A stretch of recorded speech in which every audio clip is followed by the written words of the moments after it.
being the third Sunday in Lent, we're continuing on in a sermon series that we're doing here with the I am sayings of Jesus. There's 7 such sayings that are pretty clearly lined out in the Gospel of John, where Jesus says, I am, and then reveals something about who he is, who he reveals himself to be, how the revelation of the divine, I am, somehow meets and fulfills the needs and the desires of humanity, whether it's the need and desire for water or bread or light or a way. And this morning we're going to look at perhaps the most obscure of all the I am sayings.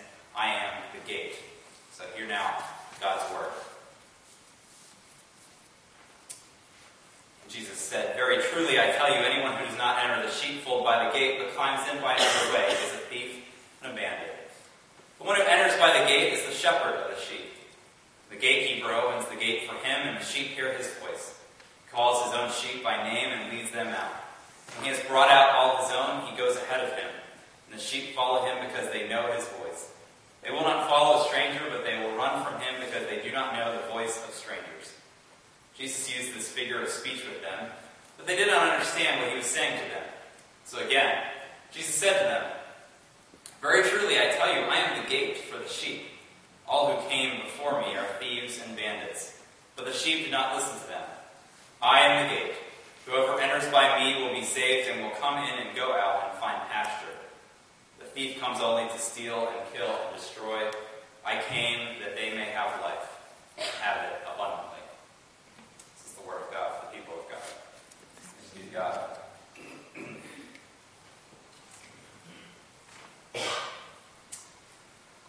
So why is it that this is one of the most obscure I am sayings? Why is it that we never really seem to talk much about Jesus as the gate? Perhaps it's because Jesus as the bread of life is so easily symbolized in our celebration of Holy Communion. And because Jesus as light of the world requires only some candles to visualize, maybe Jesus as the way, truth, and life rolls off our tongue so naturally that we just don't talk much about Jesus as the gate. In fact, even when we arrive at chapter 10 here in John, we are so eager to read about how we are the lost sheep and how God, as shepherd, will seek us out and save us, and the Holy Spirit's acting as the gatekeeper, and we pass right on by the gate without even taking notice of it. We don't really want to get hung up on Jesus being an inanimate object, when just a few verses later, Jesus will have another of these I am sayings, revealing himself as the good shepherd. Well, how wonderful is that to hear that Jesus is the good shepherd. So we often rush right on past the gate just to hear those words. But today we're going to slow down for a moment. We're going to save Jesus as the good shepherd for next Sunday. We're going to allow ourselves to first take a look at this revelatory statement. I am the gate. Whoever enters by me will be saved and will come in and go out and find pasture. The thief comes only to steal and kill and destroy. I came that they may have life, have it abundantly. How might we interpret this saying? How might Jesus be the gate? And which side of the gate are we on? And which side do we desire to be on? Do the walls that surround us protect us from dangers out there, or are they holding us captive and blind to God's good pasture on the other side? Perhaps the best way to begin unpacking this particular I am saying, I am the gate, is to turn to a story about a blind man. Some blind and deaf religious leaders, a group of inquiring disciples, and just enough holy spit to change everything. The story is the story that immediately precedes Jesus' I am the gate saying. It's found in the 9th chapter of John's Gospel, and it's the very encounter that provokes this whole discourse here on sheep, shepherds, and gates, and leading. So we hear this story that John shares in the 9th chapter about Jesus and his disciples. They're just walking along one day, and they encounter a blind man. And so the disciples, naturally, with the common sense of the day, begin to ask, well, Jesus, who's responsible for this man being blind? Because in that day, if you had some sort of physical disability like that, like blindness, it was often seen to be a result of it was seen to be a divine punishment as a result of sin. And so they're asking, whose sin made him blind? Is it his parents or was it him? Why is he blind? It's got to be someone's sin that is making him blind. And Jesus says, well, no, that's not really what it is. It's not, neither his parents nor himself sinned in order to make him blind. He's simply blind because God's works are going to be seen through him. And then Jesus allows God's works to be seen through him, healing him with some spit and some mud and freeing him from the captivity of blindness. So then this man, after he is healed, is seen by his neighbors as the blind man that now can see, and they get a little bit curious as to how this happened, so they take him to the Pharisees. Say, what do you make of this? What do you make of all this happening? Well, the Pharisees and synagogue officials, first thing they do is gripe about the fact that all this healing took place on the Sabbath. And so they're really upset about that someone would even have the audacity to try to heal someone on the Sabbath. And then they also have difficulty believing that a healing even occurred, believing that someone who doesn't observe the Sabbath could even perform a healing. And we see that it's not the man who's blind anymore, it's the Pharisees that are now blind.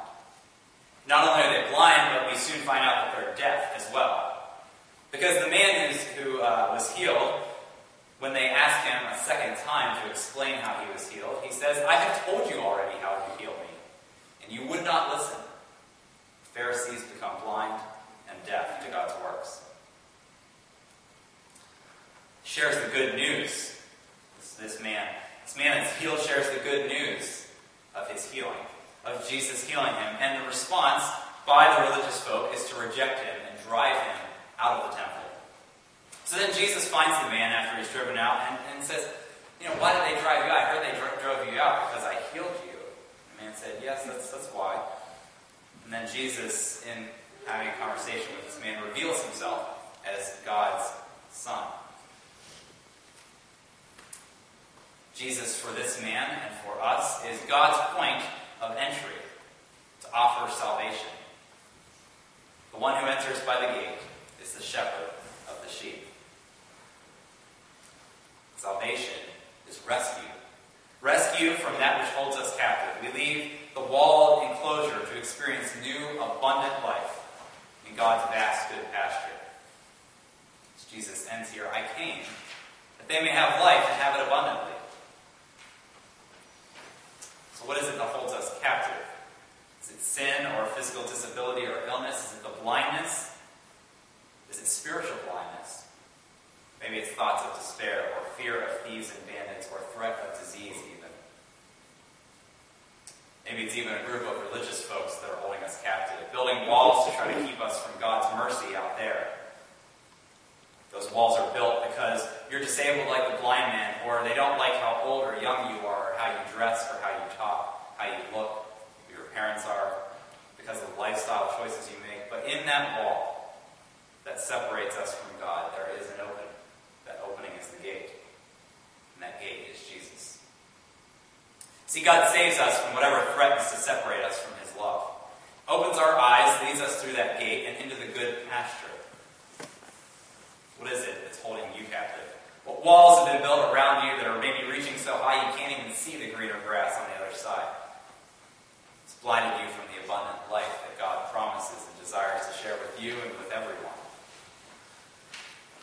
When you found the gate, the passageway to that abundant